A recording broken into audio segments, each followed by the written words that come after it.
Both the TV, refrigerator, microwave, washing machine, sofa, and table. Everything is my personal property.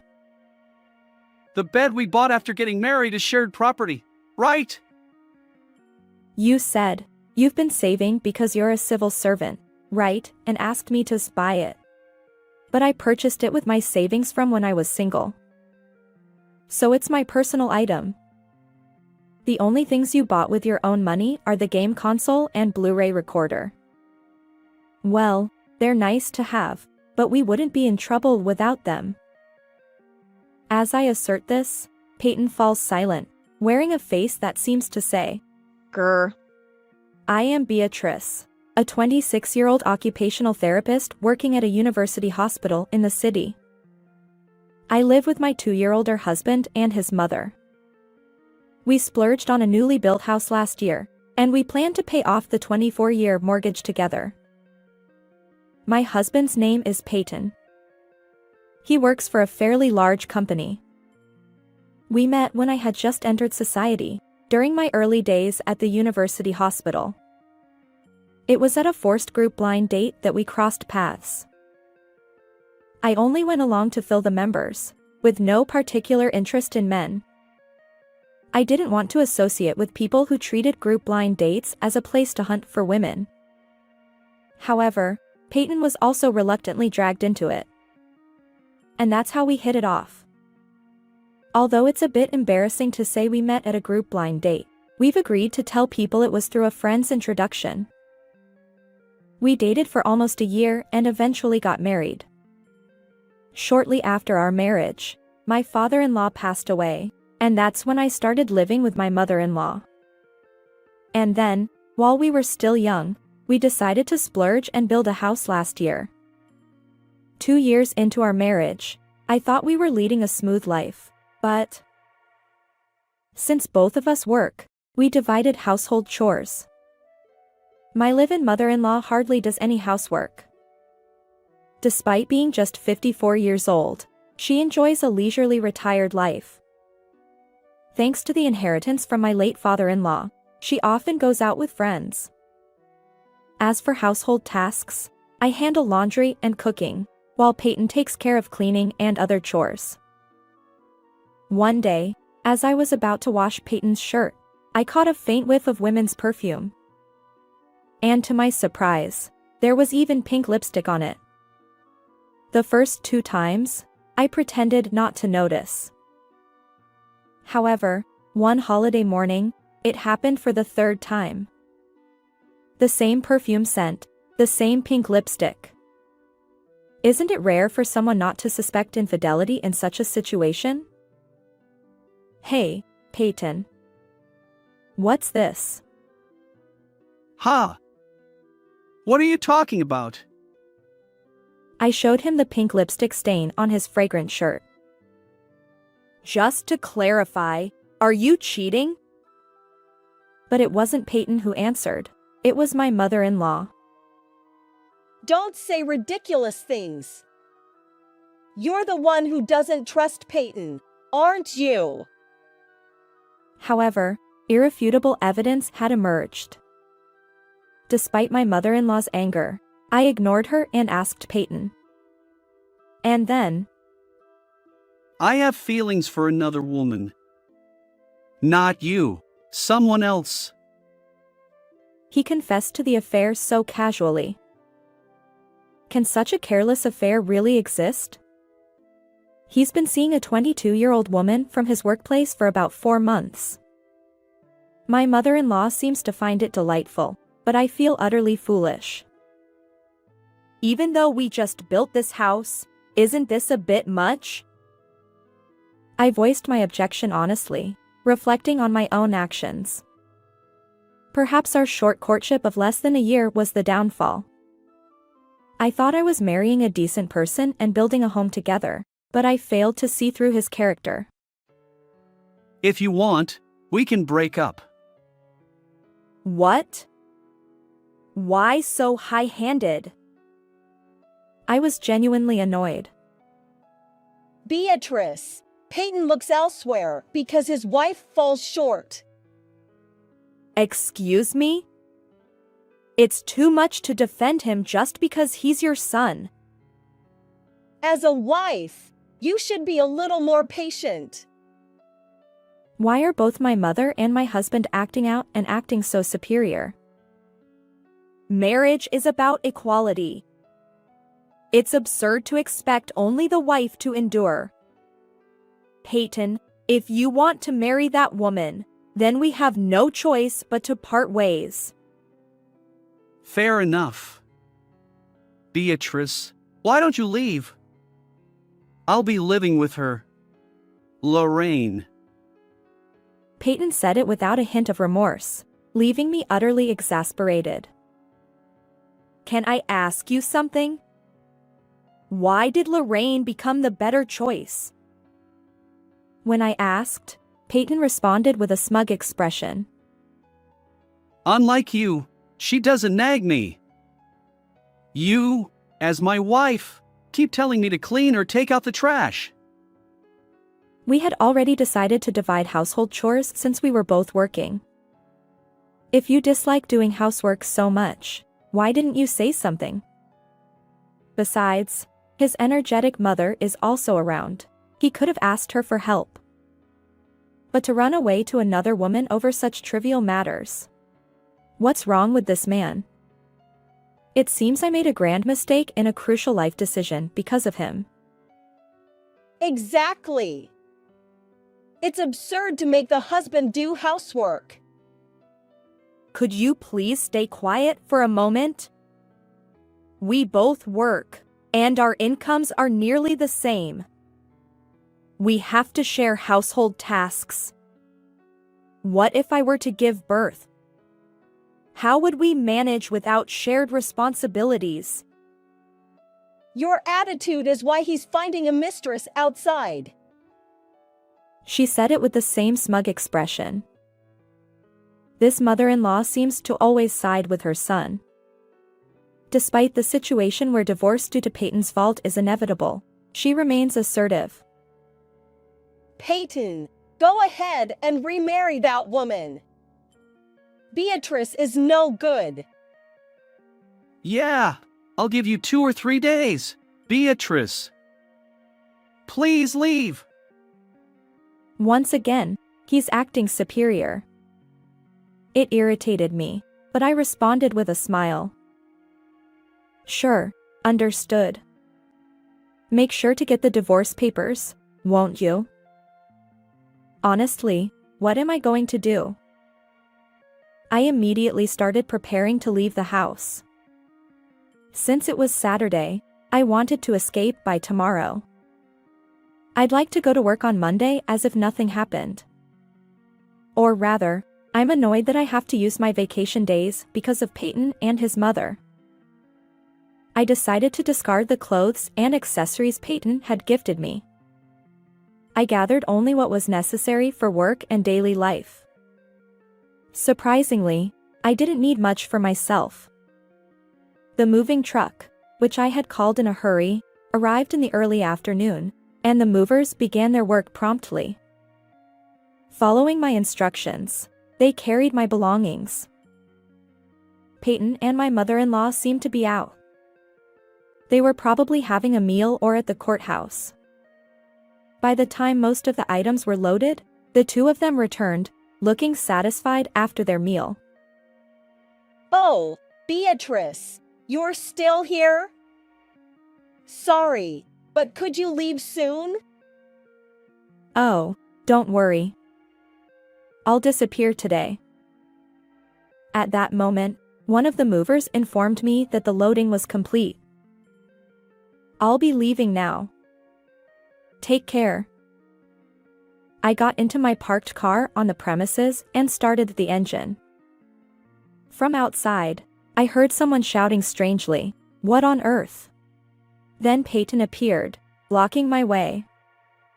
It was Peyton who had shouted earlier. "Hey, get out of the way!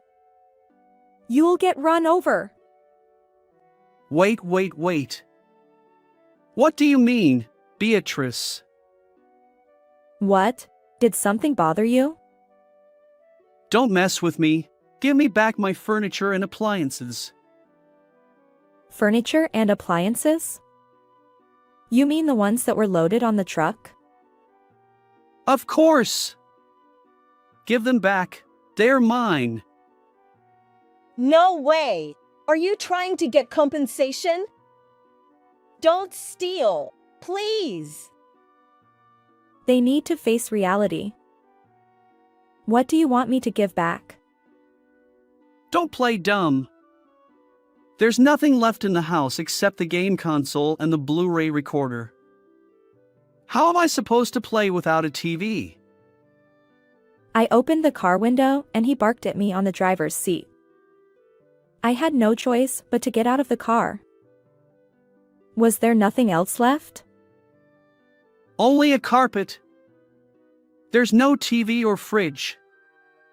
Where am I supposed to sleep without a bed? Buy a sleeping bag or something. Don't joke with me. There's only mom's stuff left. That's not right. Are you trying to extort me for exercising my legitimate rights? Peyton glared at me with a look of disbelief. I had to explain it to him clearly. What's wrong with taking my own things, my personal belongings? That's theft. They're all marital property. They're my personal belongings, you know? I checked my diary because my memory was fuzzy. They're all things that I bought. Don't lie. When we moved to this house, we couldn't afford to buy new furniture and appliances, so I've been using the ones from when I was single, right? They're still marital property. I use them too. Marital property means the assets that we built together after we became a married couple. We didn't have enough money as a couple, so I contributed my own funds. The TV, the fridge, the microwave, the washing machine, the sofa, the table. They're all my personal belongings. The bed is marital property. We bought it after we got married. I was a public servant, so you said I must have saved a lot, right? And you asked me to buy it. I bought it with my savings from when I was single, so it's mine. Well, I don't know much about the law, and I don't know the details. Maybe the bed is marital property, but the rest are definitely my personal belongings. Including the things you begged me to buy when we were dating. The only things we bought with our money as a couple are the carpet. The only things you bought with your own money are the game console and the Blu-ray. Well, they're nice to have, but I don't need them. He fell silent with a look of frustration. You're a devil! A devil who's stealing the property from your husband! I'm leaving him, so I won't be his wife anymore. Besides, the one who's trying to take the property from someone else is Peyton, right? And he's the one who committed adultery, the act of infidelity. He must have spent money on Lorraine too. I'll be suing for damages, so look forward to it. Hearing that, Peyton, who had been silent until then, screamed in a strange voice. Why? Isn't this supposed to be an amicable divorce? Where's the amicability in this? I think it's strange to expect not to be sued. I sensed Peyton's delusional brain and felt empty. Why did I marry him? Then no property division. I'll fight the damages. Who needs such old-fashioned appliances anyway? This house is in my name. It's mine! Oh, I let you have the name only for yourself. Well, good luck with the mortgage payments. Get out of my house! I don't want to be with you anyway. Goodbye. Wait! Is the car yours too? It's the car I've been driving since I was single. What about it? Do I have to explain it to you again like before? I was finally freed from the pointless exchange. I didn't care about the house. I let Peyton do as he pleased. I'll probably have to fight over the damages from now on. I stayed at a business hotel for about a week. During that time, I searched for a place to move and completed the procedures. The moving truck kept my belongings for a while. My parents' home was about 3 hours away by car, and it was hard to go back. It would take me 3 hours to get to work if I went back to my parents' home. I had gotten a job at a university hospital near where I went to college. I had been living in this town for about 8 years since graduating from high school. Marriage and divorce. I never thought I would experience either. I settled down after starting to live alone again, and then I got a call from Peyton. Hey! Why are you suing Lorraine too for damages? Hello? You can't commit adultery by yourself, right? By the way, are you living with Lorraine? There was no reply right away. After a pause, Peyton squeezed out his voice. Of course I am. Okay, good for you, Mr. Show-Off. What is this you're doing? Give me back Lorraine. Oh, did she run away from you? What did you do to her? This is your doing, isn't it? I didn't think the two adulterers would be able to get married so easily. She's a coworker, right? You divorced me and married her. It's obvious that you were having an affair. You work at the same place, after all. She quit because of you. She quit because it was uncomfortable, right? It's your fault. She would have stayed at work if you hadn't cheated. Oh, that's not true. After she quit, she was shocked by my claim for damages and contacted Peyton again. I wonder if I should tell him one surprising development. Lorraine said you lied to her that you were single. She wants to sue you for marriage fraud. What? She said she wants to claim damages for being deceived. Lorraine just joined the company as a new graduate, right? We got married before she joined. How wicked of you to deceive such a girl. Actually, I met Lorraine at a cafe the other day. It was easy to contact her through Peyton's coworker. The coworker was more sympathetic to me than to Peyton. When I greeted her as the ex-wife, Lorraine was trembling. There, I told them both that I was suing them. Lorraine apologized in tears and said she didn't know he was married. It didn't matter to me whether that was true or a lie. I had already left him, and I had no more interest in Lorraine. So, I told her one thing.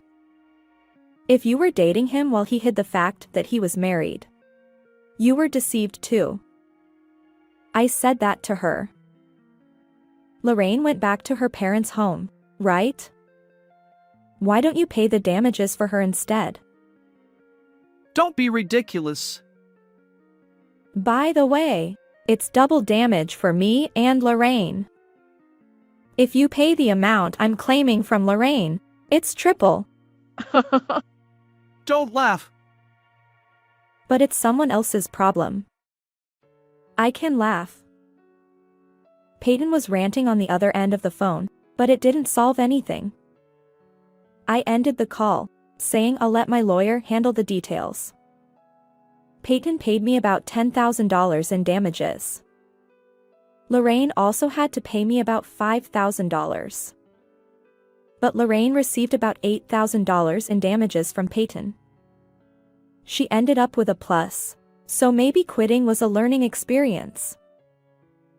A while after the exchange of alimony was over, I got another contact from Peyton.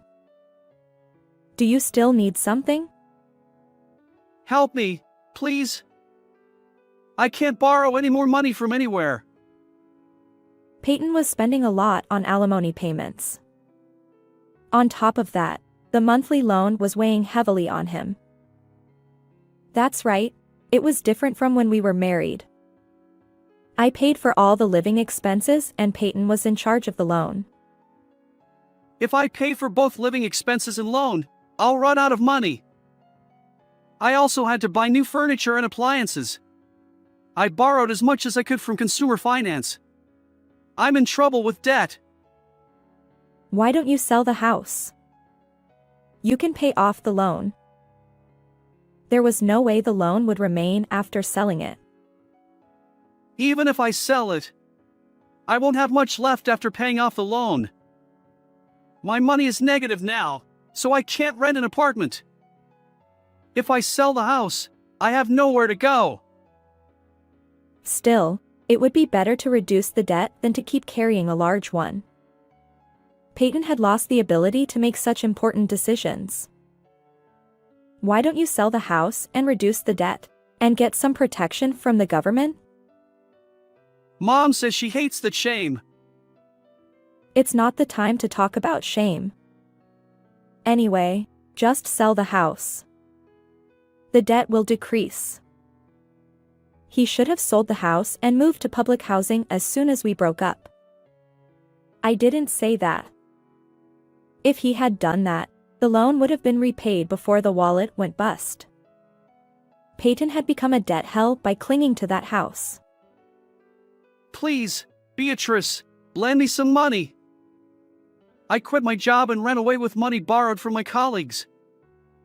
Dad's inheritance is gone, too, Mom says.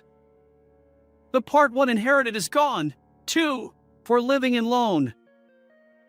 It sounds pitiful if you only hear this, but I was also a lot of things, being cheated on and divorced.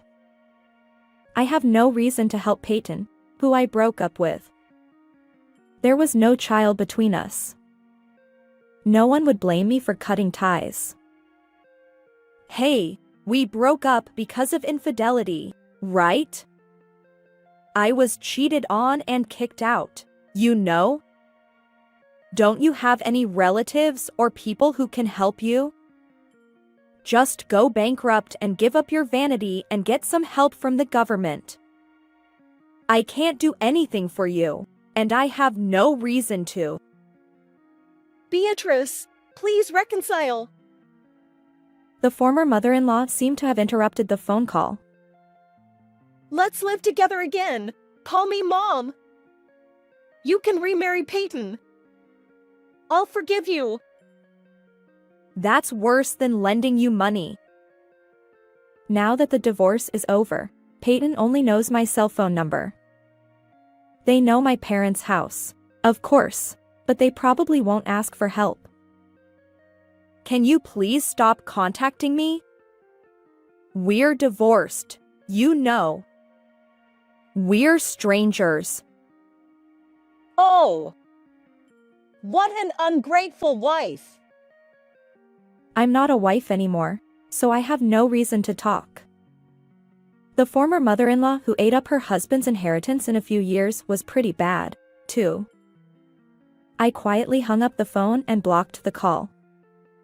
If they contact me again or contact my parents' house, it will probably be a stalker case and go to the police. It's been almost a year since the divorce. I haven't heard from Peyton and his mother. I heard a rumor from Peyton's coworker who lent him money and got scammed. Peyton and his mother abandoned everything and ran away to escape from the debt collectors.